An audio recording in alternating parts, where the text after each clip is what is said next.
नमस्कार। आज चूँकि अनाउंसमेंट भी हो चुका है कि आपका आरआरबी का जो एग्ज़ाम है टीचर के लिए उसका डेट निकल चुका 10 सितंबर से लेकर 12 सितंबर के बीच में, यानी कि 3 दिन ये एग्ज़ाम चलेगा। 1 तारीख को यानी कि 1 सितंबर तक हो सकता है कि आपको आपका सिटी मिल जाए जहाँ पर आपका एग्ज़ाम सेंटर है, उसके बारे में आपको पता चल जाएगा। मतलब शहर के बारे में पता चलेगा और एग्ज़ाम के 4 दिन पहले आपको पता चलेगा कि आपका एग्ज़ाम किस दिन है और सेंटर कौन सा है, यानी कि आपको सिटी पता चल जाएगा 10 दिन पहले। तो ये हम लोग के पास अब टाइम नहीं है, हम लोग शुरू करते हैं अपना बैटल राउंड पूरा का पूरा और कोशिश करते हैं कि ये 10 दिन हमारे पास जो है वो जम करके 2-2 सेट भी अगर हम डेली करें तो एक अच्छा हमारे पास एक स्ट्रॉन्ग पोजीशन में हम लोग रहेंगे। चलिए शुरू करते हैं हम लोग सब। और इस बार मैंने कोशिश किया है ना कि आपको 100 क्वेश्चन का एक पूरा सेट ही दिया जाए, जैसे कि आपको प्रॉपर मॉक टेस्ट लगे कि हाँ बस वही है। और इसमें मैंने कोशिश किया कि 50 प्रोफेशनल एबिलिटी का क्वेश्चन हो, जो हमारा सिलेबस है उसके अनुसार। 15 क्वेश्चन मैंने आपका जो हमारा उसमें है क्या बोलते हैं उसको, प्रोफेशनल एबिलिटी का 50 क्वेश्चन है और 15 क्वेश्चन मैंने दिया है आपको जनरल अवेयरनेस से। और 15 क्वेश्चन जो हमारा सिलेबस था उसके अनुसार है, कहीं पर हल्का फुल्का इधर उधर होगा तो उसके लिए आप माफ़ कीजिएगा मुझे। तो शुरू करते हैं हम लोग से। इसमें शिक्षा में लोकतंत्र का मूल आधार क्या है? अधिकार, स्वतंत्रता, समानता, अनुशासन। तो शिक्षा में लोकतंत्र का, लोकतंत्र में क्या होता है, सभी को समानता की भावना से देखा जाता है, यानी कि सभी को समान अधिकार, स्वतंत्रता और सब कुछ दिया गया है। तो इसमें सही आंसर हो जाएगा समानता, यानी कि समानता क्या है, वो मूल इसका आधार है। हार्वर्ड का शिक्षण मॉडल किस पर आधारित है? बालक की रुचि, समाज की आवश्यकता, विषय वस्तु, शिक्षक की भूमिका, विषय वस्तु पर आधारित है। इस बार मैंने एक्सप्लेनेशन नहीं दिया, थोड़ा सा टाइम ज़्यादा लगता है उसमें, तो एक्सप्लेनेशन नहीं दे रहे हैं, सीधे डायरेक्ट आंसर दे रहे हैं। हार्वर्ड का शिक्षण मॉडल किस पर आधारित है? तो विषय वस्तु पर आधारित है। लर्निंग बाय डूइंग किस दार्शनिक का सिद्धांत है? जॉन डुई का है, हम लोग कई दिन से इसको देख रहे हैं। प्लेटो, जॉन डुई, पेस्टालॉजी, रूसो। तो learning by doing John dewy का दिया हुआ है। सतत एवं व्यापक मूल्यांकन सीसीई का मुख्य उद्देश्य क्या है? तो सतत एवं व्यापक मूल्यांकन सीसीई का मुख्य उद्देश्य क्या है? केवल परीक्षाओं पर जोर देना नहीं, बालक के सर्वांगीण विकास पर आकलन करना, यानी कि सीसीई का comprehensive and continuous and comprehensive evaluation का जो मेन उद्देश्य होता है वो क्या होता है? बालक के सर्वांगीण विकास का आकलन करना, यानी कि बच्चा जो है वो सभी क्षेत्र में डेवलप कर रहा है या नहीं कर रहा है। Education is the manifestation of perfection already in man, किसने कहा था? तो ये कहा था विवेकानंद जी ने कि एजुकेशन क्या है? Manifestation of perfection already in man, जो आदमी के अंदर में पहले से रहता है, जो उसको परफेक्ट बनाता है। किशोरावस्था में मुख्य परिवर्तन है क्या? संज्ञानात्मक विकास, शारीरिक व यौन विकास, नैतिक विकास, भावनात्मक विकास। तो किशोरावस्था में मुख्य परिवर्तन जो होता है वो होता है शारीरिक व यौन विकास। शिक्षक द्वारा विद्यार्थी को समान अवसर देना किस मूल्य से संबंधित है? तो शिक्षक द्वारा विद्यार्थी को समान अवसर देना समानता के मूल्य से संबंधित है। सहयोग, समानता, स्वतंत्रता, आत्म अनुशासन। सही आंसर इसका समानता। शिक्षण अधिगम प्रक्रिया का मुख्य केंद्र कौन है? शिक्षण अधिगम का जो प्रक्रिया होता है उसका मुख्य केंद्र होता है विद्यार्थी, चाइल्ड सेंटर्ड। ठीक है, शिक्षक, विद्यार्थी, पाठ्यक्रम, परीक्षा, विद्यार्थी उसका मुख्य केंद्र होता है, क्योंकि जो भी लर्निंग एक्टिविटी हो रहा है वो विद्यार्थी के ही चारों तरफ हो रहा है, विद्यार्थी को ही ध्यान में रखकर हो रहा है। बाल केंद्रित शिक्षा का समर्थक कौन था? बाल केंद्रित शिक्षा का समर्थक था रूसो। ऑप्शंस दिया हुआ क्या? अरस्तु, रूसो, टैगोर, राधाकृष्णन। तो बाल केंद्रित शिक्षा का समर्थक कौन था? रूसो था। नेशनल करिकुलम फ्रेमवर्क 2005 में किस पर बल दिया गया? नेशनल करिकुलम फ्रेमवर्क 2005 में रचनात्मक अधिगम पर बल दिया गया। रटकर याद करना तो बहुत पुराना, परीक्षा आधारित शिक्षा भी नहीं है, दंडात्मक भी नहीं है, रचनात्मक अधिगम पर जोर दिया गया था। राइट टू एजुकेशन एक्ट किस वर्ष लागू हुआ था? Excuse me, right to education act ये 2009 में लागू हुआ था। कौन सा सिद्धांत निकट विकास क्षेत्र से संबंधित है? पियाजे, बायोस्की, कोहलबर्ग, ब्रूनर। सो ये है आपके पास बायोस्की का। तो कौन सा सिद्धांत निकट विकास क्षेत्र से संबंधित, किसका है ना, बायोस्की का। मनोवैज्ञानिक थॉर्नडाइक किसके लिए प्रसिद्ध है? मनोवैज्ञानिक थॉर्नडाइक प्रयोगवाद, प्रयास और मूल सिद्धांत, संज्ञानात्मक सिद्धांत, व्यवहारवाद। तो थॉर्नडाइक जो है वो प्रयास और भूल सिद्धांत पर है, ठीक है, यानी कि उसको हम बोलते हैं error and trial, error and trial यानी कि गलती करो फिर से उसको। तो प्रयास और भूल सिद्धांत के लिए कौन मनोवैज्ञानिक प्रसिद्ध है? थॉर्नडाइक है। इसके पिछले भी बहुत सारे जो हमने क्लासेस किए थे ना, उसमें ये क्वेश्चन आया है। टैबुला रासा किसने कहा? टैबुला रासा जॉन लॉक ने कहा। टैबुला रासा किसने कहा? जॉन लॉक ने कहा। ब्लूम के वर्गीकरण में सबसे उच्च स्तर कौन सा है? तो ब्लूम के वर्गीकरण में सबसे उच्च स्तर मूल्यांकन यहाँ पर आया है, जो कि हम लोग का यहाँ पर 4 ऑप्शन दिया हुआ है। इस 4 ऑप्शन में स्मरण, समझ, अनुप्रयोग, मूल्यांकन है। तो यहाँ पर इसका आंसर मूल्यांकन होगा। और अगर मतलब कि एक और होता है जिसको हम लोग बोलते हैं क्रिएशन, सृजन, अगर सृजन भी इसमें रहेगा मूल्यांकन के साथ साथ, तो इसका आंसर हो जाएगा सृजन, क्योंकि ब्लूम्स के वर्गीकरण में सबसे उच्च स्तर पर सृजन होता है और सबसे निम्न स्तर पर आपका होता है रिमेम्बरिंग होता है, ठीक है। तो इसको हमेशा रखना, क्योंकि यहाँ पर क्या है 4 ऑप्शन है, इसलिए यहाँ पर मूल्यांकन जो है वो सबसे उच्च स्तर पर रहेगा। इंक्लूसिव एजुकेशन का अर्थ क्या है? इंक्लूसिव एजुकेशन का अर्थ होता है विशेष आवश्यकता वाले बच्चों को अलग से पढ़ाना, ठीक है, सभी बच्चों को समान अवसर प्रदान करना, केवल ग्रामीण शिक्षा और केवल मेधावी छात्रों की शिक्षा। तो इंक्लूसिव जो एजुकेशन होता है उसमें क्या होता है? सभी बच्चों को समान अवसर देना, इसी को हम बोलते हैं समावेशी शिक्षा। तो समावेशी शिक्षा में क्या होता है कि जो बच्चे स्पेशल नीड वाले होते हैं, चाइल्ड विथ स्पेशल नीड वाले होते हैं, या जो जिस तरह के बच्चे होते हैं, वो सभी बच्चे एक ही कक्षा कक्ष में रहते हैं और उन सभी की आवश्यकताओं के अनुसार शिक्षक जो है वो अपना अध्यापन का कार्य करता है। तो सभी बच्चों को समान अवसर देना किसका काम है? इंक्लूसिव एजुकेशन का अर्थ होता है, उसका मतलब होता है। किसने कहा था? Child is the father of man, William Wordsworth ने कहा था child is the father of man. Micro teaching में सामान्यतः कितने मिनट का शिक्षण होता है? सो माइक्रो टीचिंग में सामान्यतः कितने मिनट का शिक्षण होता है? तो 5 से 10 मिनट का शिक्षण होता है माइक्रो टीचिंग में। अहिंसा और सत्य पर आधारित शिक्षा दर्शन किसका है? गांधी जी, टैगोर जी, विवेकानंद, आचार्य नरेंद्र देव। तो अहिंसा जैसे नाम आता है ना, वैसे ही महात्मा गांधी जी का नाम आ जाता है, तो गांधी जी का सही आंसर है। टीम टीचिंग पद्धति का लाभ क्या है? टीम टीचिंग पद्धति का लाभ क्या होता है? शिक्षक पर दबाव बढ़ता है, विद्यार्थी की रुचि घटती है, शिक्षण में गुणवत्ता आती है, समय की बर्बादी होती है। तो टीम टीचिंग में क्या होता है? शिक्षण में गुणवत्ता आती है। जब एक टीम बन करके जब पढ़ाई होता है, पढ़ाया जाता है बच्चों को, तो अलग अलग टीचर अपने अलग अलग नॉलेज लेवल को लेकर के जब जाता है क्लास में, तो शिक्षण के कार्य में गुणवत्ता आती है। प्रयोगात्मक अधिगम किससे संबंधित है? प्रत्यक्ष अनुभव से, केवल सिद्धांत से, रटने से और अनुकरण से। तो प्रयोगात्मक शिक्षक जो अधिगम जो है वो किससे संबंधित? प्रत्यक्ष अनुभव से है। तो प्रयोगात्मक अधिगम क्या होता है? Practical learning, practical. तो वहाँ पर क्या होता है? बच्चे जो होते हैं खुद करके देखते हैं, जिससे क्या होता है? प्रत्यक्ष अनुभव प्राप्त होता है, यानी कि उनको डायरेक्ट एक्सपीरियंस मिलता है जब वो करके देखते हैं। तो शिक्षा का मुख्य उद्देश्य होना चाहिए केवल रोजगार प्राप्त करना, परीक्षा पास करना, सर्वांगीण विकास, अंकों की प्राप्ति। तो शिक्षा का मुख्य उद्देश्य क्या होता है? सर्वांगीण विकास, है ना, ओवरऑल डेवलपमेंट। पियाजे के अनुसार 7 से 11 वर्ष की आयु किस अवस्था में आती है? किस अवस्था में आती है? संवेदी गतिज, पूर्व संक्रियात्मक, ठोस संक्रियात्मक, औपचारिक संक्रियात्मक। तो पियाजे के अनुसार 7 से 11 वर्ष का आयु जो है वो ठोस संक्रियात्मक अवस्था में आती है।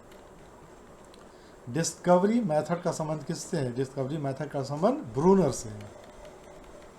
शिक्षा में आईसीटी का अर्थ क्या होता है? Information and communication technology. शिक्षक का सबसे प्रमुख गुण होना चाहिए, क्या होना चाहिए? शिक्षक का सबसे प्रमुख गुण क्या होता है? कठोरता, प्रेरणा देने की क्षमता, दंड देने की आदत, केवल ज्ञान देना नहीं, प्रेरणा देने की क्षमता। अधिगम को हिंदी में क्या कहते हैं? अधिगम को हिंदी में हम लोग अधिग्रहण करते हैं। ज्ञान, शिक्षण, अनुभव, अधिग्रहण, अधिगम, अधिग्रहण करना, यानी कि जो हो रहा है वहाँ से उसको अपने अंदर लेना, अधिग्रहण करना। बाल अधिकारों में कौन सा शामिल नहीं है? शिक्षा का, खेलने का, दंड पाने का, संरक्षण का। तो दंड पाने का अधिकार शामिल नहीं है। शिक्षा, खेलने और संरक्षण का अधिकार होता है बाल अधिकार में। फ्रॉवेल ने किस शिक्षा साधन की खोज की? फ्रॉवेल ने किंडरगार्टन जिसको बोलते हैं ना, केजी शिक्षा साधन की खोज की थी। मॉन्टेसरी पद्धति का केंद्र क्या है? शिक्षक, पुस्तक, बालक, परीक्षा। बालक। सो मॉन्टेसरी पद्धति का केंद्र होता है बालक। Which is not a principle of child development? इसमें से चारों में से कौन चाइल्ड डेवलपमेंट का प्रिंसिपल नहीं है? सो development is continuous, development is predictable, development occurs only in adolescence, development is influenced by heredity and environment. तो इसमें आपका सी आंसर हो जाएगा, development occurs only in adolescent. ये क्या है? चाइल्ड डेवलपमेंट प्रिंसिपल में नहीं आता है। कौन सा अनुशासन सबसे प्रभावी है? भय पर आधारित, दंड पर, आत्मानुशासन। आत्मानुशासन सबसे ज़्यादा प्रभावी होता है। टेट का फुल फॉर्म क्या होता है? Teachers eligibility test. ठीक है, तो इसमें देख लीजिएगा, बहुत कन्फ्यूज़न होता है, इसमें मिलता जुलता रहता है ना, सारा ई रहता है, तो देख लेना है। इसका आंसर होगा ए। विद्यालय प्रबंधन का पहला चरण क्या होता है? योजना बनाना, नियंत्रण, समन्वय, मूल्यांकन। विद्यालय प्रबंधन का पहला चरण होता है योजना बनाना। फॉर्मेटिव इवैल्यूएशन कब की जाती है? शिक्षण प्रक्रिया के दौरान। और समेटिव कब किया जाता है? लास्ट में। हर्ड, हार्ट एंड हैंड शिक्षा का नारा किसने दिया था? पेस्टालॉजी ने दिया था। Head, heart and hand. Head, heart and hand किसने दिया था? पेस्टालॉजी ने दिया था।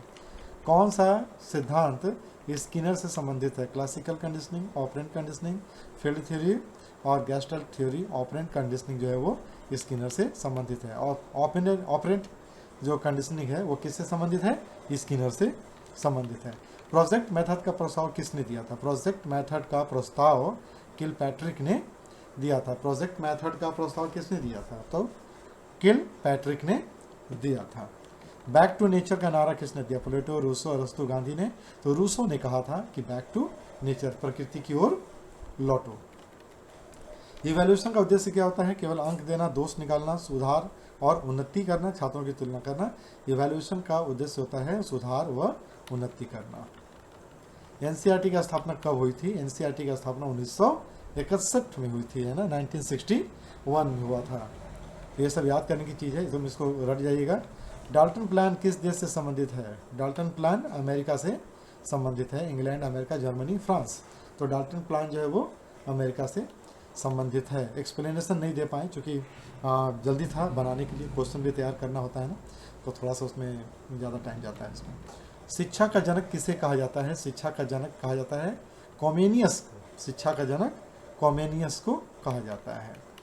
सेल्फ लर्निंग का सर्वश्रेष्ठ साधन कौन सा है? पुस्तकालय, शिक्षक, परीक्षा, अनुशासन। पुस्तकालय, जहाँ पर हम लोग सेल्फ लर्निंग कर सकते हैं। शिक्षक विद्यार्थी अनुपात RTE 2009 के अनुसार प्राथमिक स्तर पर अधिकतम कितना होना चाहिए? 20:1 का होना चाहिए। शिक्षक और विद्यार्थी का अनुपात यानी कि 20 स्टूडेंट पर एक टीचर, 30 पर 1, 40 पर 1, 50 पर 1, तो 30 पर 1 होना चाहिए। अधिकतम, मैक्सिमम जो है एक क्लास में 30 स्टूडेंट होने चाहिए और हर 30 पर एक टीचर होने चाहिए। तो उसी प्रकार से होता है, अगर मान लीजिए कि पूरे स्कूल का जो स्ट्रेंथ है बच्चों का अगर 300 है तो वहाँ पर 10 टीचर नियुक्त किए जाते हैं। तो यही आपका एक रेशियो होता है RT के अनुसार। शांति निकेतन किसने स्थापित किया था? गांधी, टैगोर, विवेकानंद, नेहरू ने। तो शांति निकेतन जो है वो रविंद्रनाथ टैगोर जी के नाम से जाना जाता है, उन्हीं के द्वारा स्थापित किया गया था कोलकाता में। Learning by trial and error सिद्धांत किसका है? थॉर्नडाइक का है। जस्ट हम लोगों ने ऊपर देखा था, थोड़ा सा चेंज हुआ है। Learning by trial and error. RT act में बच्चों की आयु सीमा क्या है? 6 से 14। तो RT एक्ट क्या कहता है? 6 से लेकर के 14 साल तक के सभी बच्चों को निःशुल्क एवं अनिवार्य शिक्षा प्रदान करना हर सरकार का दायित्व है। शिक्षा शास्त्र में CC का अर्थ क्या आता है? Continuous and comprehensive evaluation. ठीक है, जिसके वालों क्या होते हैं? Continuous and comprehensive evaluation. Null curriculum का अर्थ क्या होता है? नल करिकुलम, ये बहुत ज़रूरी होता है। मेरा अगर पुराना वीडियो देखिएगा तो आपको इसमें पता चलेगा कि नल करिकुलम क्या होता है। नल करिकुलम क्या होता है? जो पढ़ाया गया है, जो सिखाया जाना चाहिए, जो सिखाया नहीं गया, केवल परीक्षा में पूछा गया, जो सिखाया नहीं गया, उसको हम बोलते हैं नल करिकुलम। तो नल करिकुलम क्या होता है, थोड़ा सा यहाँ पर समझिएगा कि हम लोग क्या करते हैं कि कभी कभी क्लास में पढ़ाते रहते हैं बच्चों को, तो सिलेबस से हट करके भी कुछ कुछ सिखाते हैं। तो कभी कभी क्या होता है, अगर मान लीजिए कुछ कहानी पढ़ा रहे हैं हिंदी का, तो हम लोग वहाँ पर मॉरल एजुकेशन भी थोड़ा सा दे देते हैं, बच्चों को कुछ नैतिक शिक्षा भी दे देते हैं, या कुछ सिलेबस से हट करके भी नॉलेज देते हैं। ठीक है, तो बहुत सारी चीज़ें, तो वो भी एक अलग से करिकुलम होता है। और नल करिकुलम क्या होता है, जो सिखाया नहीं गया उसको लोग बोलते हैं नल करिकुलम। तो हमेशा याद रखिएगा करिकुलम भी कई तरह का होता है। तो ये 50 क्वेश्चन था जो कि आपका प्रोफेशनल एबिलिटी से था। अब आता है इसमें जनरल इंटेलिजेंस एंड रीजनिंग, जिसमें से 15 क्वेश्चन आपका आएगा।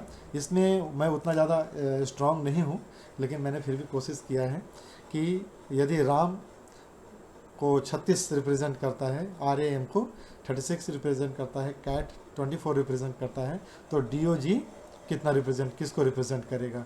तो यहाँ पर देखा जाता है ना कि आप जो तैयारी कर रहे हैं आप लोग सब रीजनिंग का, खास करके जनरल इंटेलिजेंस और रीजनिंग का, तो वहाँ पर देखिएगा कि कैसे होता है, जो अल्फ़ाबेटिकल ऑर्डर जो होता है ना, A से लेकर के Z तक का, उसके आधार पर इसको बनाया जाता है कि R का पोजीशन क्या है, A का पोजीशन क्या है, M का पोजीशन क्या है, उसके आधार पर 36 आ रहा है। तो ये दोनों को मैच किया जाता है, रैम और कैट को, और उसके आधार पर आपका इसका फिर हम लोग निकालते हैं। तो इस तरह से मैंने क्वेश्चन तैयार किया था, लेकिन इसको यहाँ पर एक्सप्लेन नहीं कर पाऊँगा मैं, क्योंकि उसका मैंने आंसर भी यहाँ पर तैयार नहीं किया है। तो जो मुझे मिला प्रीवियस ईयर का क्वेश्चन, उससे मैंने इसको तैयार कर दिया है, ताकि आप लोगों को एक फीलिंग आए कि एक पूरा सेट का क्वेश्चन आ रहा है। तो टीचर स्टूडेंट, टीचर्स स्टूडेंट से रिलेटेड है, तो डॉक्टर किससे रिलेटेड होता है, पेशेंट से रिलेटेड होता है। तो इसी तरह का हल्का फुल्का क्वेश्चन आएगा। देखिए एक चीज़ याद रखिएगा कि ऑनलाइन CBT जब होता है ना, कंप्यूटर बेस्ड टेस्ट जब होता है ना, तो वहाँ पर क्वेश्चन का जो लेवल होता है वो थोड़ा सा मॉडरेट रखा जाता है। ठीक है, पेन पेपर की अपेक्षा। तो क्वेश्चन का लेवल हमेशा थोड़ा सा आपको मॉडरेट मिलेगा, इजी मिलेगा, ना हार्ड मिलेगा ना बहुत ज़्यादा इजी मिलेगा। तो कुछ 2-3 क्वेश्चन हार्ड मिलेगा, और 3-4 क्वेश्चन ऐसा मिलेगा जो बहुत इजी होगा। इस तरह से उसको मॉडरेट बनाया जाता है। यदि A का अर्थ मल्टीप्लाई है, B का अर्थ डिवीज़न है, C का अर्थ प्लस है और D का अर्थ माइनस है, तो 10A 2B 5C 3 का क्या रिजल्ट आएगा। तो कुछ करना नहीं है, ठीक है। A की जगह पर आपको मल्टीप्लाई करना है, B की जगह पर डिवीज़न डालना है, और C की जगह पर प्लस, और D की जगह पर, तो D इसमें दिया हुआ है ही नहीं, तो उसका कोई ज़रूरत नहीं है आपके पास। ठीक है, आप डिवीज़न से शुरू कीजिएगा, बॉडमस यूज़ करके आपका आंसर आ जाएगा। फिर कोई व्यक्ति 3 किलोमीटर दक्षिण, फिर 4 किलोमीटर पूर्व, फिर 3 किलोमीटर उत्तर गया, तो वो प्रारंभिक स्थान से कितनी दूरी पर है। तो ये सब क्वेश्चन आप थोड़ा सा प्रैक्टिस कीजिएगा तो बन जाएगा ये, अगर आप लोग शुरू से प्रैक्टिस कर रहे हैं तो। P is brother of Q, Q is sister of R, R is father of S. How is P related to S? अगर P is a brother of Q, यानी Q का भाई है P, और Q is sister of R, R की बहन है Q, ठीक है। तो P और R क्या हो गया, दोनों भाई हो गया, ठीक है। और Q क्या होगी, वो सिस्टर है। R is father of, Q is sister of R, R is father of S, R जो है वो S का पिता है, ठीक है। तो how is P related to S। अच्छा है, अच्छा क्वेश्चन है। सब थोड़ा सा बैठ करके दिमाग लगाइएगा इसमें, ठीक है। OTE PUF और QVG RWH, तो अगला सीरीज में क्या आएगा इसको आप लोग देखिएगा थोड़ा सा। ये मैंने ऐसे ही डाला है ताकि आप लोगों को एक फीलिंग आने के लिए। यदि सभी ब्लड शब्द के अक्षरों को व्यवस्थित किया जाए तो कितने शब्द L से शुरू होते हैं, ठीक है। तो यहाँ पर बता रहा है कि L से शुरू होने वाले शब्द कितने होंगे। अगर इसको ब्लड के 5 लेटर को अगर आप आगे पीछे करके अरेंज करते हैं तो L से शुरू होने वाला शब्द कितना होगा, 24 होगा, बाप रे, ठीक है। Venn diagram teachers male married, कौन सा समूह बीच में आएगा, टीचर मेल मैरिड, ठीक है। मैरिड मेल टीचर, ठीक है। एक घड़ी 9% धीमी चलती है, वास्तविक 200 मिनट में वो कितने मिनट दिखाएगी। ये सब क्वेश्चन थोड़ा सा प्रैक्टिस करना होगा पेन पेपर के साथ में आपको। तो ये मैं धीरे धीरे ऊपर लेके चल रहा हूँ ताकि आप लोग देख सके। आप लोग इसको पॉज करके भी बनाइएगा, बैठकर पॉज कर लीजिएगा, बैठकर बनाइएगा। Odd one out, apple mango banana carrot. तो एप्पल मैंगो बनाना क्या है, फ्रूट से आता है, और कैरेट जो है उसको आउट है। शब्द एजुकेशन के अक्षरों से कितने 3 अक्षरी शब्द बनाए जा सकते हैं, है ना। 3 अक्षर वाले कितने शब्द बनेंगे एजुकेशन के लेटर्स से, ठीक है, तो इस तरह का क्वेश्चन आता है। जनरल अवेयरनेस जो आपका वो भी 15 नंबर का आएगा। भारतीय संविधान में मौलिक अधिकार किस अनुच्छेद में है? ठीक है, तो जनरल अवेयरनेस बहुत भास्ट होता है ये, तो इसमें आपको जितना प्रैक्टिस कर सकते हैं, अगर बहुत कम समय में आप शुरू किए हैं तो जनरल अवेयरनेस जो है, अगर आपको लगता है तो चूँकि समंदर है ये, तो जो मेन पकड़ जहाँ पर है ना, आपको उसको पकड़ के रखिएगा। भारतीय संविधान में मौलिक अधिकार किस अनुच्छेद में है? 12 से 35। मेक इन इंडिया अभियान कब शुरू हुआ था? मेक इन इंडिया अभियान 2014 में शुरू हुआ था, मोदी जी ने इसको शुरू किया था। आरबीआई का मुख्यालय कहाँ है? आरबीआई का मुख्यालय मुंबई में है। 2024 का ओलंपिक खेल कहाँ हुआ था? 2024 का ओलंपिक खेल पेरिस में हुआ था। भारत का पहला उपग्रह आर्यभट्ट कब प्रक्षेपित हुआ था, यानी कि कब उसको अंतरिक्ष में भेजा गया था? 1975 में। संविधान सभा के अध्यक्ष कौन थे? संविधान सभा के अध्यक्ष थे डॉक्टर राजेंद्र प्रसाद। पंचायती राज व्यवस्था किस अनुच्छेद से संबंधित है? 243 से संबंधित है, यानी कि किस अनुच्छेद में है? 243वें अनुच्छेद से संबंधित है। हड़प्पा सभ्यता किस नदी के किनारे विकसित हुई थी? सिंधु नदी के किनारे विकसित हुई थी। और हड़प्पा हो गया सिंधु घाटी सभ्यता, ठीक है, तो ये सब याद रखिएगा। इसे जनरल अवेयरनेस, ठीक है, यहाँ पर हम लोग क्या करना है कि लोकसभा की अधिकतम सदस्य संख्या कितनी हो सकती है? 552 हो सकती है, तो ये सब मैंने किया था। भारतीय रिजर्व बैंक की स्थापना कब हुई थी? भारतीय रिजर्व बैंक की स्थापना 1935 में हुई थी। ग्रीन रेवोल्यूशन किससे जुड़ा हुआ है? ग्रीन रेवोल्यूशन अनाज उत्पादन से जुड़ा हुआ है। संयुक्त राष्ट्र संघ यूएनओ का मुख्यालय कहाँ है? न्यूयॉर्क में है। भारतीय योजना आयोग को किससे बदला गया था? तो योजना आयोग जो था वो आगे चल करके मोदी जी जब आए थे तो उन्होंने क्या किया था? योजना आयोग का नाम बदल करके नीति आयोग रख दिया था। भारतीय दंड संहिता किस वर्ष लागू हुई थी? भारतीय दंड संहिता 1860 में लागू हुई थी। तो एक चीज़ याद रखिएगा यहाँ पर कि भारतीय दंड संहिता आईपीसी जिसमें लोग बोलते हैं इंडियन पेनल कोड, वो 1860 में लागू हुआ था और जो चलते आ रहा था, जिसे 2024 में बदल दिया गया। और अब हम लोगों के पास हम लोग जो यूज़ करते हैं उसको लोग बोलते हैं BNS, ठीक है, इसको लोग बोलते हैं भारत न्याय संहिता। तो ये अब हम लोग के पास आ गया। अब हमारे यहाँ भारतीय दंड संहिता खत्म हो गया है, बंद हो गया है, और क्या चालू हो गया है? BNS चालू हो गया। जलवायु परिवर्तन पर पेरिस समझौता किस वर्ष हुआ था? 2015 में हुआ था। तो जलवायु परिवर्तन पर पेरिस समझौता 2015 में हुआ था। मैथ्स का ही बहुत सारा क्वेश्चन था यहाँ पर, तो वो सब तो आप लोग के प्रैक्टिस का है, स्क्रीन पर आप देखते रहिए। मैथ्स का है, 10 नंबर का मैथ्स है इसमें, तो यहाँ पर है बहुत ही इजी क्वेश्चन आता है। लेकिन हाँ, ये रहता है कि आपके पास टाइम नहीं रहता है, ठीक है, तो क्वेश्चन तो ईजी रहता है लेकिन आपके पास टाइम मैनेजमेंट अच्छा होना चाहिए। यानी कि 100 क्वेश्चन है और 90 मिनट का टाइम रहता है, यानी कि आपके पास एक क्वेश्चन के लिए 1 मिनट से भी कम समय रहता है। 15 का 40% कितना होगा? तो इस तरह का ही बहुत अच्छा क्वेश्चन आता है, ठीक है। सही आंसर है 6 इसका। 400 रुपये की वस्तु पर 25% लाभ हो तो विक्रय मूल्य कितना होगा? ठीक है, 500 रुपये, यानी 25% ऐसा है। किसी वस्तु को 1200 में बेचने पर 20% की हानि होती है तो क्रय मूल्य क्या होगा? 6 आदमी 8 दिन में एक काम करता है, वही काम 4 आदमी कितने दिन में करेंगे? ठीक है, यानी कि जो बेसिक जो मैथमेटिक्स है ना आपका, वही आपका आएगा इसमें, बहुत हार्ड नहीं आता है। यदि A अनुपात B 2 और 3 है और B अनुपात C 4 और 5 हो तो A अनुपात B अनुपात C क्या होगा? ठीक है, तो 8 अनुपात 12 अनुपात 5, ये 15 हो जाएगा। तो ये सब छोटा छोटा मैथ है, आप लोग इसको बना के देखिएगा। ये पैटर्न आपको दे दिए हैं कि क्वेश्चन इसी तरह का आता है, जिससे आप लोगों को क्या होगा? फीलिंग आएगा यहाँ पर, ठीक है। किसी पासे पर 4 आने की प्रोबेबिलिटी क्या है? ठीक है, तो किसी पासे पर 4 आने की प्रोबेबिलिटी क्या होता है? 1/6। 729 का घन मूल क्यूब रूट क्या होता है? 9 होता है। जनरल साइंस का भी 10 क्वेश्चन है यहाँ पर। जल का रासायनिक सूत्र क्या होता है? H2O होता है। सूर्य का ऊर्जा स्रोत क्या है? नाभिकीय संलयन है, ठीक है, नाभिकीय, क्योंकि सूर्य में क्या होता है? उसका नाभिकीय विस्फोट वहाँ पर होते रहता है, जिसके कारण उसका ऊर्जा का स्रोत वो सतत चलते रहता है। रक्त का लाल रंग किससे होता है? हीमोग्लोबिन से होता है। पौधे में भोजन का निर्माण कहाँ होता है? पत्तियों में होता है। बल्ब का फिलामेंट किस धातु का बना होता है? टंगस्टन का बना होता है। हमारे शरीर की सबसे बड़ी ग्रंथि कौन सी होती है? यकृत होती है। ध्वनि तरंग किस माध्यम में सबसे तेज गति से चलता है? ठोस में चलता है। अम्ल प्लस क्षार, ठीक है, क्या होता है? लवण प्लस जल, ठीक है। ओजोन परत का मुख्य कार्य क्या होता है? सूर्य से आने वाली पराबैंगनी किरणों को किरणों से हमें बचाता है। ठीक है। डीएनए की संरचना का मॉडल किसने प्रस्तुत किया था? वाटसन और क्रिक ने प्रस्तुत किया था। किस चीज़ को प्रस्तुत किया था? तो डीएनए की संरचना का मॉडल प्रस्तुत किया था। किसने किया था? वाटसन और क्रिक ने किया था। तो बस यही है आपके पास पूरा 100 क्वेश्चन का पूरा एक मॉडल मैंने आपको दे दिया है क्वेश्चन का। यही पैटर्न पर क्वेश्चन आपका आएगा। ठीक है, तो लग जाइए, बेस्ट ऑफ लक। एकदम आपके पास अब टाइम है नहीं, 15 दिन का टाइम भी नहीं है आपके पास, 10 दिन का टाइम है। 5 दिन तो आपका ऐसे ही ऐसे वैसे चला जाएगा। ठीक है, 10 दिन है आपके पास, जम करके आप प्रैक्टिस कीजिए। आपके पास अगर आप 4 घंटे भी डेली पढ़ रहे हैं, जो मैंने आपको प्लान बताया था ना, एकदम लास्ट वाला पकड़ लीजिएगा मॉक टेस्ट, तो हर एक के लिए आपके पास टाइम रहेगा। 1-1 घंटा अगर आप पाँचों को देते हैं ना, तो 5 घंटे आप टाइम अगर देते हैं डेली, तो आपके लिए अच्छा प्रैक्टिस हो जाएगा।